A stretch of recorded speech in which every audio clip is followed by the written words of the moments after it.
1 Kings 2. When the time drew near for David to die, he gave a charge to Solomon his son. I am about to go the way of all the earth, he said. So be strong, show yourself a man, and observe what the Lord your God requires. Walk in all his ways, and keep his decrees and commands, his laws and requirements, as written in the law of Moses, so that you may prosper in all that you do and wherever you go, and that the Lord may keep his promise to me.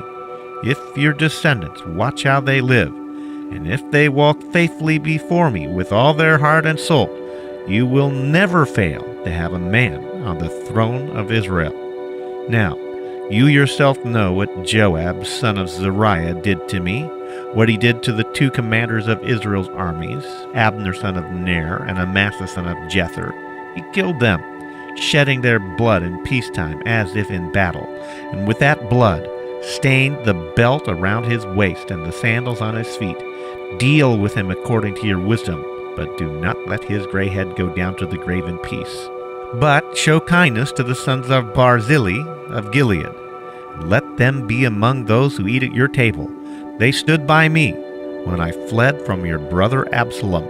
And remember, you have with you Shimei, son of Gera, the Benjamite, from Bahurim, who called down bitter curses on me the day I went to Mahanaim.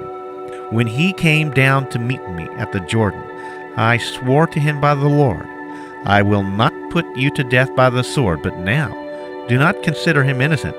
You are a man of wisdom. You will know what to do with him. Bring down his gray head to the grave in blood. Then David rested with his fathers, and was buried in the city of David. He had reigned 40 years over Israel, 7 years in Hebron, and 33 in Jerusalem. So Solomon sat on the throne of his father David, and his rule was firmly established. Now Adonijah, the son of Haggith, went to Bathsheba, Solomon's mother. Bathsheba asked him, "Do you come peacefully?" He answered, "Yes, peacefully." Then he added, "I have something to say to you." "You may say it," she replied. "As you know," he said, "the kingdom was mine. All Israel looked to me as their king, but things changed, and the kingdom has gone to my brother, for it has come to him from the Lord. Now I have one request to make of you. Do not refuse me." "You may make it," she said. So he continued, "Please ask King Solomon, he will not refuse you, to give me Abishag the Shunammite as my wife." "Very well," Bathsheba replied. "I will speak to the king for you." When Bathsheba went to King Solomon to speak to him for Adonijah, the king stood up to meet her, bowed down to her, and sat down on his throne. He had a throne brought for the king's mother, and she sat down at his right hand. "I have one small request to make of you," she said. "Do not refuse me." The king replied, "Make it, my mother.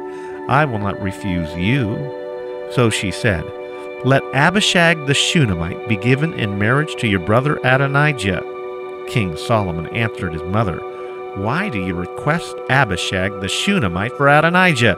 You might as well request the kingdom for him. After all, he is my older brother. Yes, for him and for Abiathar the priest and Joab son of Zeruiah."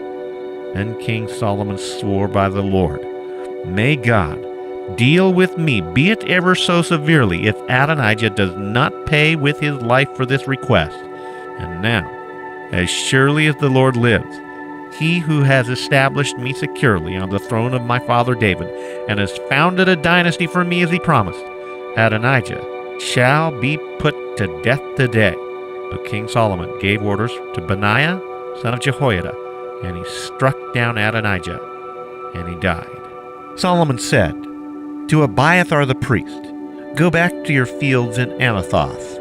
You deserve to die. But I will not put you to death now, because you carried the ark of the sovereign Lord before my father David and shared all my father's hardships." So Solomon removed Abiathar from the priesthood of the Lord, fulfilling the word the Lord had spoken at Shiloh about the house of Eli. When the news reached Joab, who had conspired with Adonijah, though not with Absalom, he fled to the tent of the Lord and took hold of the horns of the altar. King Solomon was told that Joab had fled to the tent of the Lord and was beside the altar. Then Solomon ordered Benaiah son of Jehoiada, "Go, strike him down." So Benaiah entered the tent of the Lord and said to Joab, "The king says, 'Come out.'" But he answered, "No, I will die here." Benaiah reported to the king, "This is how Joab answered me." Then the king commanded Benaiah, "Do as he says, strike him down and bury him, and so clear me and my father's house of the guilt of the innocent blood that Joab shed. The Lord will repay him for the blood he shed, because without the knowledge of my father David, he attacked 2 men and killed them with the sword, both of them, Abner son of Ner, commander of Israel's army, and Amasa son of Jether, commander of Judah's army, were better men and more upright than he. May the guilt of their blood rest on the head of Joab and his descendants forever. But on David and his descendants, his house and his throne, may there be the Lord's peace forever." So Benaiah son of Jehoiada went up and struck down Joab and killed him, and he was buried in his own land in the desert. The king put Benaiah son of Jehoiada over the army in Joab's position, and replaced Abiathar with Zadok the priest.